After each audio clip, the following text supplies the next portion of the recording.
Tell him, McCluskey. Tell him what time it is. Little Hen says it's time to rock and roll. All you people are so scared of me. Come quietly or there will be trouble. Man, that's just me. I'm Batman. This is Sparta! There is a tiger in the bathroom! I'm an excellent driver. If it bleeds, we can kill it. Pop quiz, hotshot. Keep the change, you filthy animal. I told you I don't want to join your super secret boy band. No. See, I remember you do everything yourself. How's it working out for you? I'm sorry, I don't want to get off on the wrong foot. Do I look at the patch or the eye? Hello and welcome to this week's Monday Movie Show. Coming up on this week's quite packed show, I think.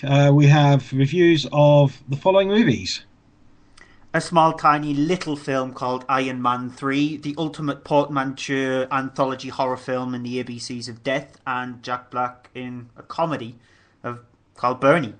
Yeah, we are live on Spreaker now. If you're listening to us live, thanks for joining us, and feel free to join us in chat in the bottom right hand corner.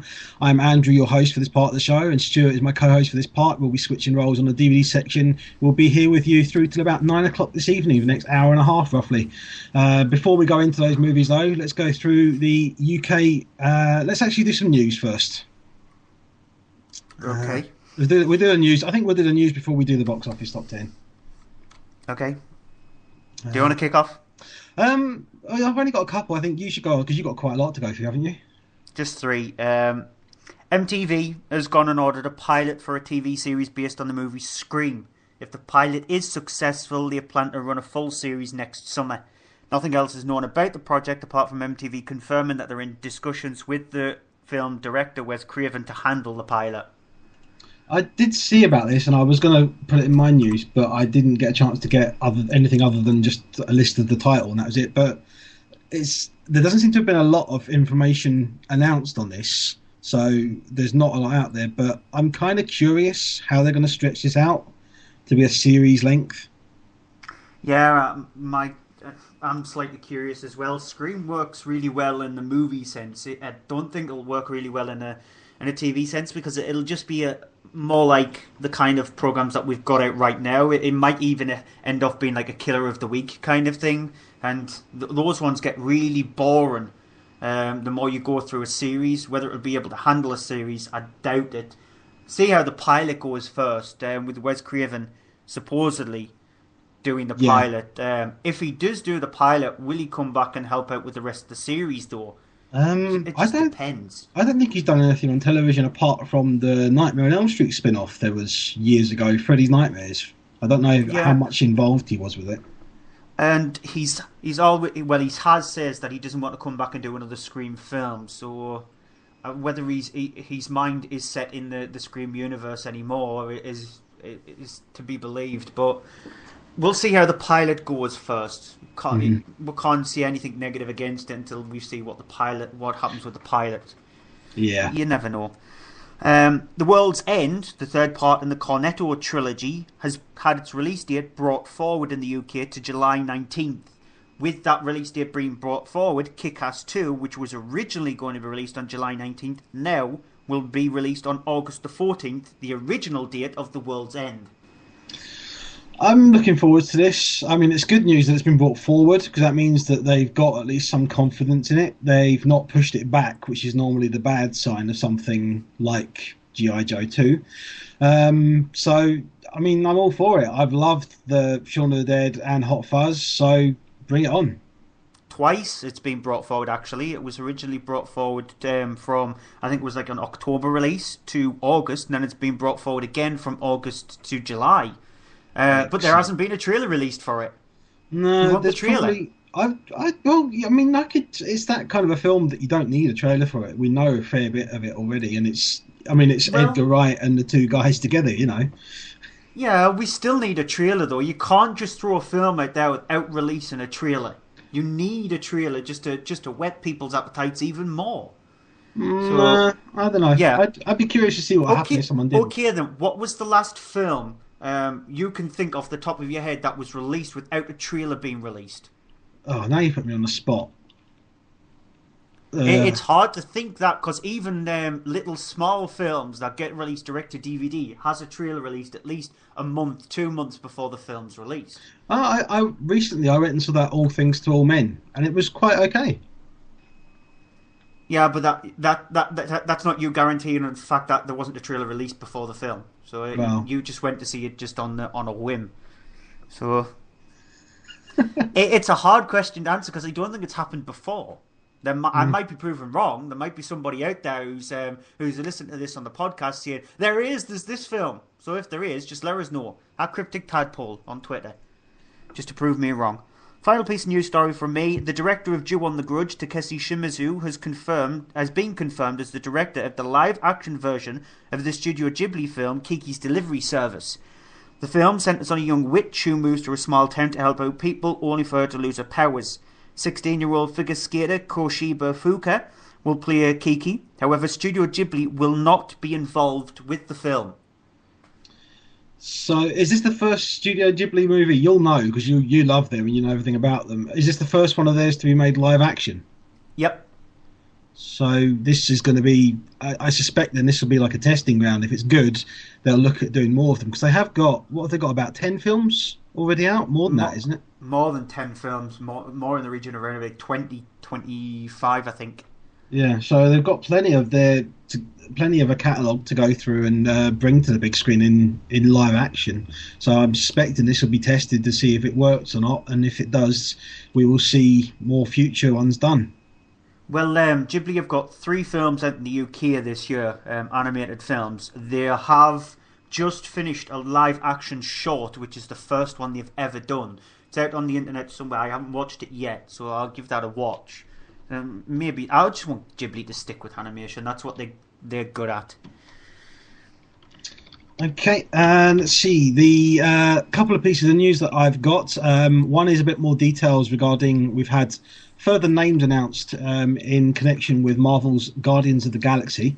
Already cast are Chris Pratt, Zoe Saldana, Dave Bautista, and Michael Rooker are mentioned to be... lined up to star in it. There's been a couple other names that have been thrown out there now recently. That there is now I've got to pronounce this right, Ophelia Lovibond and Lee Pace. The movie, which has been directed by James Gunn, is due to be starting to film sometime in this summer in Shepperton Studios in London.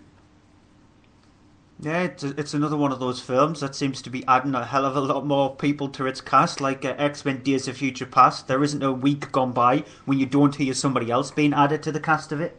Well, yeah, I mean, it's one of those films that there's going to be a big cast, and I am starting to get worried now. Every time I hear more than sort of 6 names, I start to get worried, because then you have too many characters for the screen time. Even a 2.5 hour film means that with 6 characters, they're only going to get about 25 minutes each, with credits and everything as well. So, I don't know. Sometimes you need more than that. Especially this is going to be the first movie introducing these characters too.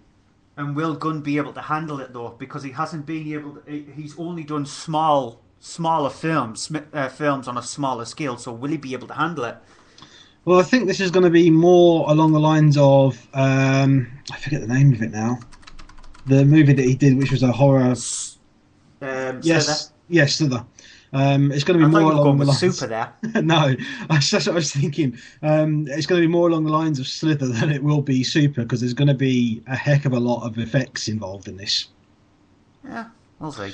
The final piece of news this evening: Ben Stiller has hired Clay Tarver, the writer of road thriller Joyride, to write the sequel to Dodgeball.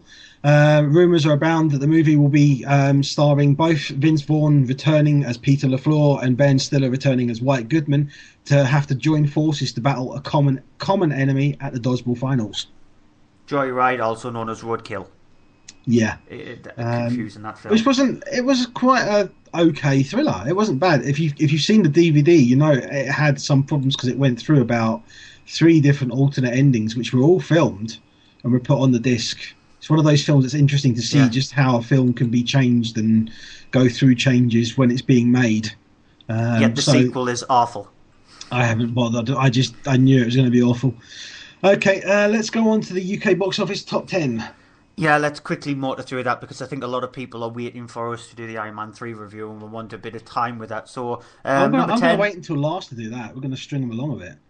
No, and we haven't said hello to Booger in the live chat and Menace in the live chat, who are talking about Pacific Rim's second trailer, which I've just put up on the site. Yeah, so it looks good. I'm not going to say that I think it's going to be brilliant because it's that kind of a movie, but it's going to be. I mean, I've seen the trailer in the IMAX and it's quite impressive. The old trailer, not the new one, and it is quite impressive on the big screen. So, yeah, okay. Box office top 10 at number 10, Oz the Great and Powerful. Which is, I mean, I liked it. I really enjoyed it. There was a lot of elements in it I think really worked. Sam Raimi has done his best at making a kind of a horror film for a PG audience. It's fun. It's quite enjoyable. There's a good performance from I forget his name now. I'm going blank on names today. James Franco. Yes, who up until recently I didn't think was a great actor. In this, I think he's done a really good job, as has Raimi. Yeah, 9, Jack the Giant Slayer. Which is really disappointing from Bryan Singer. It's the story of Jack and the Beanstalk, but given the modern reworking a bit. It takes place with sort of a character played by Nicholas Hoult who is not particularly interesting. The first hour gets up to where the giants are, and then it starts to pick up speed, but it doesn't work. 8, G.I. Joe Retaliation. Complete waste. The first one was good. Second one's just absolute pants. Don't bother going to see it. Hopefully it's out of the top 10 next week. 7, new entry for Love Is All You Need. This is the one that's a romantic drama with Pierce Brosnan as he's a I'm struggling with my words this evening. I really am. He's a not divorcee. He is a widower. Who is his wife had died years earlier, and he then starts to now, after a while, meet someone and have a romantic connection. Brosnan is getting really good nods for his performance in this film. People are saying it's Brosnan back giving a really good performance after some not so great roles recently. We haven't seen it, but it does interest me that I may try and see if I can get to see it sometime. Number 6, Scary Movie 5. Which isn't scary, isn't really a movie. It is a 5 or something, but aside from that, there's not really much to it. Ashley Tisdale does her worst to do an impression of Jessica Chastain in a movie that basically rips off Mama and then tries to rip off a whole bunch of other things, which you kind of left there sitting wondering, okay, why are you doing this? Yeah, it's an absolute atrocious film, to be honest. Number 5, The Place Beyond the Pines. Which is a really fantastic performance film with Bradley Cooper giving the best performance that I have seen of him. His role is in a sequence of the film. It's split into sort of three stories. His is the central one, which isn't the best one, but he does shine in it. You've got Ryan Gosling in the first sort of the three stories as well, who is absolutely fantastic as well. It's a bit let down by the third story and by the running time, it being 2 hours and 20 minutes some. If it was cut down a bit, that would be much a better film, but don't let that put you off. Check it out, it's worth seeing. Yeah, I didn't feel like it needed to be cut down, to be honest. I thought the 2 hours and 20 minute running time, it flowed really nicely. I did feel like Bradley Cooper's section was a bit yeah, the whole thing with Ray Liotta's, the whole thing with Ray Liotta's character wasn't necessary, but then the bit at the end I felt really dragged. The last 20 minutes of it dragged for me. Yeah, but Bradley Cooper's section is a bit, like I said, it just ended too soon. Ryan Gosling's section is very interesting, but I thought it was a really good film. I like the way you put that. Number 4, The Croods. Which I'm glad it's done this well. It's DreamWorks animation at its finest. It's funny. There's great voice performances from Nicolas Cage of all, and Ryan Reynolds, as well as Emma Stone. It's just fun. You can watch it with kids and they'll be loving it as much as the adults. And it's just an enjoyable, great animation. I'm glad to see it's still raking in upwards of 500,000 or more than 500,000 each week. Number 3, a new entry for Evil Dead. Yeah, I haven't seen this, so you're going to have to comment on this. Will you see it? I may see it when it comes out on DVD. I don't know that I'm not going to go and see it at the cinema. From what I hear, it's not a scary film, especially, but it's more the gore factor, and for me, that just doesn't interest me. Yeah, the scare factor is not there. It's a serious remake of the original Evil Dead film. It has no humour in it whatsoever. It's extremely violent. Fede Alvarez has done a decent enough job on it, but it could have been better than what it was. The last 15 minutes is the standout of the film itself, and it's where the movie goes absolutely insane, and that's what I was hoping for throughout the film. I still haven't seen the original for a long time now. It's been a long time. So if I see this when it comes out on DVD, I'm going to have to try and get Evil Dead to see it, to compare them, I think, when it comes out. Number 2, Oblivion. I really love this. I've heard mixed reviews from some people, but majority of the reviews I've heard have been really positive. People have loved the whole science fiction epic feel of this, and the look of it, the whole thing together. It is quite derogatory of a lot of science fiction films that you've seen before, but it's still fairly original, has an original feel to it, and I think Tom Cruise is a good actor when he's given a good part, and this is one of them. Yeah, good for 30 minutes, loses its way in the last little bit. And number 1, and you went for Olympus Has Fallen. Which is, it is Die Hard in the White House. It's okay, it's not brilliant. It's a good pass your time for 2 hours movie. Gerard Butler is actually above average in this compared to some of his other films recently. And although I was a little bit disappointed by Anton Fuqua's direction, the first half of it is very good. Then it starts to lag and take a bit to sort of figure out what it's doing towards the end. And Morgan Freeman is kind of wasted in it, and so is Aaron Eckhart, who's even more wasted in it. It's a good enough brain dead film. Booger in the live chat says he liked Oblivion. Yeah, so a lot of people would like Oblivion. I think it's done really well because of the fact of that there is an audience there for science fiction, and this is the first film there's been in a while where a studio's got behind a big science fiction film. If you're going to go and see anything this week and you want to see either Oblivion or Olympus Has Fallen, you've not seen either, if you want a brain dead film, see Olympus. If you want something that's going to be more dazzling and really sort of get you sort of going watching it and being, ooh, that was quite good, then go and see Oblivion, because it's still out in quite a lot of cinemas and it's still worth seeing. That's the UK box office top 10 for this week, so we're going to go straight on to review since we haven't got any ads for this part of the show. I'm going to go on now to Iron Man 3, which is directed by Shane Black, taking over from Jon Favreau, who directed the last 2 Iron Man films. It's starring Robert Downey Jr. back again as Tony Stark. The movie takes place after the events of The Avengers, or Avengers Assemble, if you're unfortunate to live in a place where they released it under that title. You have issues with, ever since the events of the Avengers in New York and the whole battle that ensued, Tony Stark has had some issues since. He kind of has this issue of post-traumatic stress disorder going on, where anytime he sort of stops and thinks about the events, he's problems sleeping. And he's been working like mad since then, building lots of new Iron Man suits, different versions of it, including a new one which is able to then he's able to remotely call it himself to just connect to him and put it on itself. He has this thing going on where he's having these problems, and he's now living with Pepper Potts, who's moved in, who is noticing that there are these problems. Here's a clip. Nothing's been the same since New York. Oh, really? Well, I didn't notice that at all. You experience things, and then they're over, and you still can't explain them. Gods, aliens, other dimensions. I'm just a man in a can. The only reason I haven't cracked up is probably because you moved in, which is great. I love you. I'm lucky. But honey, I can't sleep. You go to bed, I come down here. I do what I know. I tinker. Threat is imminent, and I have to protect the one thing that I can't live without. That's you. And my suits, they're, Machines. they're part of me. A distraction. Maybe. So you have the whole thing of events are sort of winding down from the Avengers. You see how that's taken its toll on him.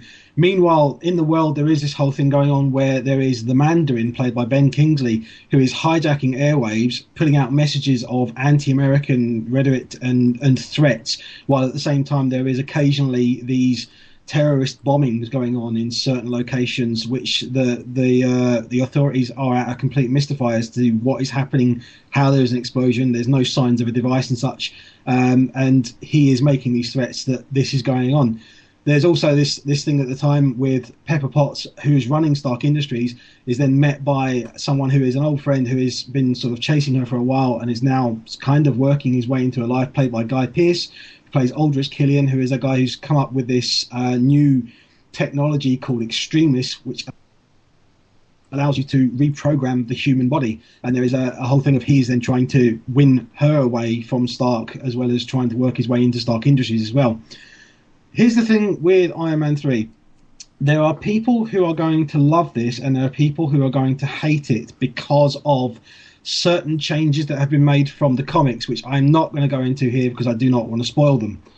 I, for one, think that the changes are necessary, that the changes that have been made are so that you can make this movie on the screen, because if you'd done it directly as it was in the comics, it wouldn't have worked. I really think it wouldn't have worked. It's kind of like, if you know Watchmen, and you know the Watchmen comic, or the Watchmen original graphic novel, and the Watchmen film, the end of Watchmen, the last 20 minutes of Watchmen, completely deviates from the original book, whereas everything else up to that is pretty much verbatim.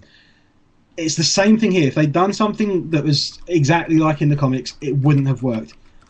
There's a real good sort of sense of this being a lot more real than the first two Iron Man films, because of the thing of you have Tony Stark suffering from post-traumatic stress. You have this whole thing of the threat of terrorism, and it's very real and deadly, and people are killed in this. And it's a fun film. It's enjoyable. It's not too long. It's 2 hours and 10 minutes. Shane Black brings to it this whole quality of, if you've seen any of the films that have been written or directed by Shane Black before, he wrote Lethal Weapon, he had a acting role and a little bit of a rewriting role on Predator, the original Predator film, and he's since directed Robert Downey Jr. in Kiss Kiss Bang Bang, which is a fantastically brilliant, funny character film. He injects a lot of humour into this. There's scenes where there are bad guys standing around talking, and the dialogue is just pure Shane Black, only without F-bombs included. And it's, for me, I thought it was the best film of the three Iron Man films. I thought it was a great end to this trilogy, but it sets up that there will be more. It does end as if it could have been a final whole, that's it, done. But it does end, very end of the credits, there's a little sequence, and after that it says on the screen, Tony Stark will return. And I hope Shane Black does as well. Yeah, in Den B in the live chat there says, when I hear the name Pepper Potts in my head, I see Peppa Pig. I was like, well, can I just ask you as well? You've seen the two other Iron Man films, yes? Yes. Yeah. Did you not think that Gwyneth Paltrow's character in this was a lot more stronger and better than she's been in the other two? And she's not in this as much, I think, as the other two, but she's much better in this. Maybe. I think she's much more better written. Yeah, a few other people's thoughts, because I asked people on Twitter if they'll let me know if they've seen Iron Man 3 and what they thought. Russell Garland, or Rue8019, says, I loved it. My favourite movie I've seen this year so far. Bryn from Menage a Geek, he said, I loved it. Really funny and amazing visuals. And then he cracked a little joke, says, thought it was an excellent remake of Terminator 2. I mean, I just want to say as well, one of the things I love, I think that it's connecting with a lot more people, is that there's been a conscious effort by Shane Black and by Marvel to make it not just a man in a suit fighting things. They've actually made efforts. So there's sequences where, because he's got this suit that he can attach it to himself just by will, and it flies to him and connects to him, not necessarily all the parts connect to him. So there's a sequence in it where he's fighting, for example, with just one leg and one arm. And he's using the flight, he's jumping around, he's shooting with the blaster thing, and it works so well, but it's not him in a full Iron Man suit. So there's that aspect of he's in danger, he can't be shot at and just let the bullets bounce off him because he'll be killed. And it adds this more suspense and more thrilling aspect to it for me. A few other people, Mariangle75 on Twitter says, brilliant, Robert Downey Jr., fab as ever. Love Ben Kingsley's character, Guy Pearce, convincing baddie. Would see again. Slight little spoiler there, so. I just want to say as well, I saw it in both normal and I've seen the IMAX version. There's no difference between them, unlike Oblivion, which has a different IMAX version. But the IMAX one is impressive. The sound is just blew me away, and the audience completely loved it, as I did. Are you going to interrupt me from every single tweet I read out? So if I read one tweet out, you're going to say something else. You're not just let me get through a few. If there's something relevant, yeah. R. Penners on Twitter said, brilliant movie, very well scripted, some very funny jokes and great on-screen chemistry between the actors. Best Iron Man, shut up, don't see anything. And the Menace, who's in the live chat, says, enjoyable, but was nothing new compared to the previous movies. Ooh. Yeah, my thoughts on it, I thought it was good, but that's all I thought. Because when I went to see the midnight screening of it, when I came out of it, I text Mark from Following the Nerd because he wanted to know what I thought about it. And I said, he obviously gushed over it like a little schoolgirl. I said good, and he was asking me why I thought it was good. I felt that the final 20 minutes, the big action set piece at the end was just, it was very muddled, I felt. It was just there because it needed a big action set piece. The other big action set piece in the film itself, it is really nice to look at. I just felt it dragged a little bit. I like the sarcastic quips. I thought Tony Stark was much more of a character, a proper person in this film, rather than a person who was just there to throw out one-liners all the time and be a boring pastiche of a character. In this one, he was more human, to put it. He had more of a human side of it, and I really enjoyed the fact that he was vulnerable. He was much more of a vulnerable character. He couldn't always rely on his outfit to try and deal with his problems. Then again, the problems lie in the fact that it started to become more of a James Bond kind of Sherlock Holmes-esque film in that fact. The fact that he lost the suit, it side away from sort of like being a superhero movie to being more of a James Bond Sherlock Holmes, and I think felt like it sort of like it was a two-sided film in that sense. It realised it had to be a superhero movie by bringing in the Iron Man costume, but then it tried to be like a James Bond film, and it felt for me like it dragged a little bit. Ben Kingsley was genius. The twist involving Ben Kingsley is genius, and what he did with that character, it made me giggle a few times. Just giggle, though. A lot of people in my screening were laughing a lot. I just had smirks on my face. But I just felt like it has its problems, and it's not this epic summer blockbuster that people are making it out to be. It's got a Metacritic score of 69, and I personally would put it in that ballpark, around about 69, 70 area. I just want to say, if I can, that I think because I sort of have compared it as well to Dark Knight Rises. A lot of people have. I think that it's not necessarily in the same league as Dark Knight Rises, but it's dark like that film, unlike the other two Iron Man films, and it's humorous though. It's fun, whereas Dark Knight Rises was just dark and exhausting by the time you got to the end of it. With this, I found that I got to the end of it and I was like, yeah, okay, I like that. I enjoyed it. It was a lot more fun, and I would want to see it again. And I actually did see it again the same day. So, I mean, that's what I took away from it. Yeah, maybe. We'll see how well it does. Early indications are putting it around about the £13.5 million mark in the UK.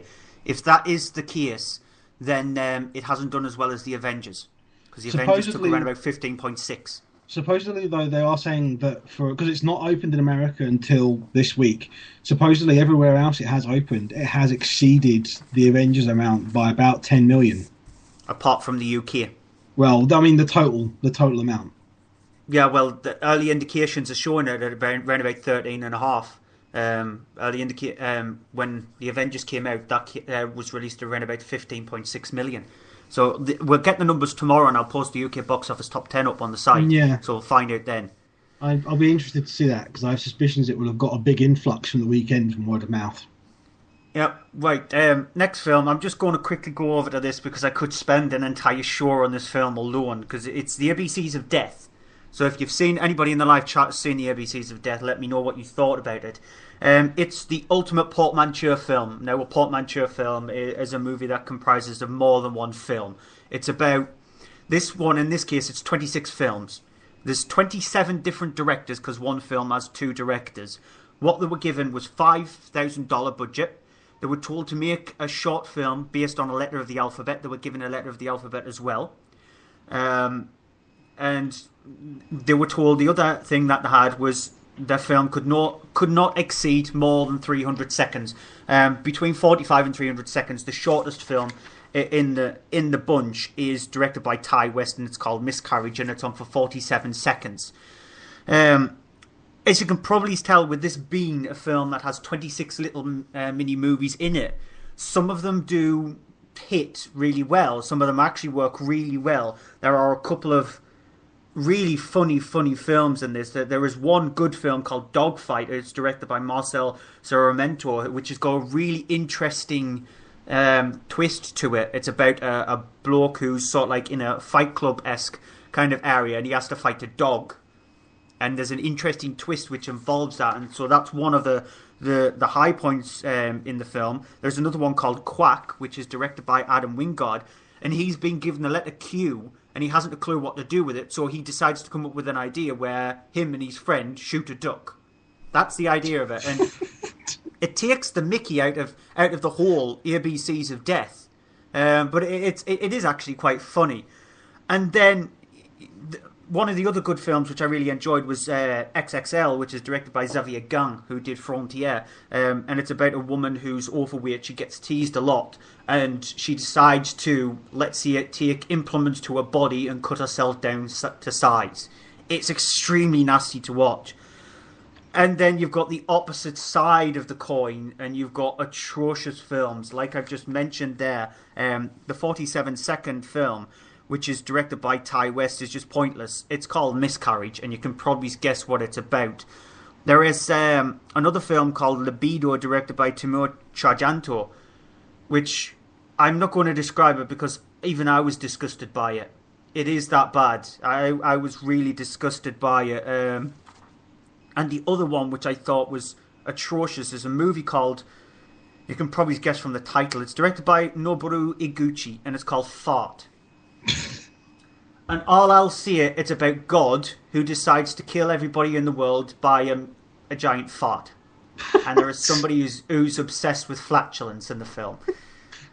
So there is 26 films in this list. There are some which will make you scratch your head, including Zed, which is called Zetsumetsu, which I hadn't a clue what the hell was going on it. There's the one which is O, which is about an orgasm, which is, you can probably guess where that's going. There's a claymation one, which is called Toilet, which is from the letter T, which is about a boy who can't go to the toilet. He's scared of toilets, and his parents get killed by his toilet. What? What have these people been on when they were making these and coming up with them? Yeah, I know. There is a one called Klutz, which is centered around the letter K, which is about a poo this woman has in a toilet, and it kills her. It's just, I was trying my best to sit through the entirety of the ABCs of death, and it was just dragging like mad. There is a couple of films in this which is really well done, but there are just some absolute awful movies. It's out on DVD next week in the UK. You can probably watch it then if you want to, but I wouldn't recommend it, to be honest. I think the Menaces saw it in the live chat, and I remember him telling me that it's absolutely atrocious. He hated it, so it sounds it. It really honestly does sound... I've just described a few of the films there. There are ones which cross the line beyond doubt. There are really strange ones. There's a science fiction one called Jidai Geki, which for the budget, the £5,000 budget, is fantastic. The special effects in it are absolutely fantastic. But honestly, I don't know how some of them managed to get made, to be honest. I think it's just because the fact that they had the budget and they were able to just go carte blanche, and they were just going, why not? We'll do something insane. And that's what happened with a lot of them. They went insane. It sounds like someone had an idea for movie 43, but did it on a smaller budget and with more stories in it, and just ended up piping out worse. Yeah. Which well, I can't comment because I've not seen movie 43 yet, but we'll see when I actually have to sit through it. And being that it's out on DVD, I'm going to probably have to try and watch it next week. Oh dear. Okay. I'm going to go on to Bernie then, the last film on DVD this week. There was also released this week The Look of Love. No, that's the other one. Yes, it is The Look. No, I forgot. The Look of Love, the one with Steve Coogan in it. That we've just done that in the box office top 10. I can't remember what the Steve Coogan one is. Yeah, the Steve Coogan one. I can't remember. We didn't get a chance to see that because it's being released in very limited release in the UK. The other film though that's been released is Bernie, which is directed and written by Richard Linklater. It's based on a true story, and in part on an article from a Texas magazine by Skip Hollandsworth, and it's about a man named Bernie Teed, who he was a mortician. He was working in a funeral parlour. He was the sort of junior mortician in the place. He was very skilled at what he did. He was a very nice person at this little town in Texas. Everyone kind of knew him. All the people were... He was very friendly with them all. Whenever there was people at a funeral, he was very helpful with them in their bereavement, and he would be sort of giving them out things, and he'd be very good at the actual funerals where if something didn't happen or something didn't feel right, he would correct it. He would go and sing or something, sing a hymn. And it's the story of what really happened when he was then became very good friends with a widower named Marjorie Nugent, who's played by Shirley MacLaine in the film.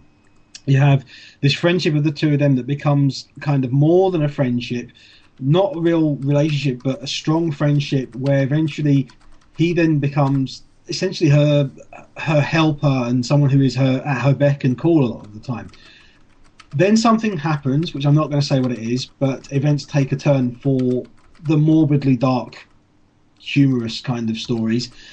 And there is a problem then where Bernie is accused of something. There is the local DA, played by Matthew McConaughey, plays Danny Buck, who then is going on about prosecuting him for this event. And the whole thing of what happened in real life and did really truly happen is then sort of explained in the film, which is an odd thing because the film has this thing of that it's trying to be a dark comedy. It does have a couple of moments when it's like, oh, that's quite on the nose. And this weird thing, though, throughout it where it keeps introducing real people. I don't know if they're real people or if they were just actors playing real people. But it has people who are being interviewed like a documentary. And then it cuts to footage of Jack Black playing Bernie. And it really is this weird thing because it's kind of like they've done a thing where they're making a documentary, or they're making a film about somebody making a documentary, but then taking the person out who was making the documentary. So they're just shown the sort of the making of while it's being shot, which is weird to say, and I know that doesn't really help with explaining it, but it's kind of like it's in between the two. It doesn't know if it wants to be a documentary, it doesn't know if it wants to be a dark comedy. It is stuck between the two of them. Jack Black is pretty good in it. Shirley MacLaine is pretty good in it. It's great to see Shirley MacLaine playing a role that she's very kind of not evil but very dark in it, and you can hear that. I mean, there's a clip that was played just now between the two of them when she's having an argument with her gardener. She's fired her gardener because she thinks he's stolen the mower. Here's a clip. What happened with Carl? I got rid of him. I caught him red-handed. God knows what else he's been stealing from me, Bernie. He says he was going to get it fixed. That's what he says. Well, I don't think Carl And would... those flowers he supposedly planted, they're supposed to bloom 2 weeks ago. He is a lazy, good-for-nothing. The man's never done anything. I don't think that he would ever do anything Why like... are you sticking up for his kind? Marjorie, you're making it very hard to be your friend. I'm going to come back some other time. Oh, just go ahead, desert me. Just like everybody else. Go ahead. Go. You hate me. Marjorie, I am not going to take part in this argument. You know I don't hate you, and that's fair. I know you hate me. No. Like everybody else.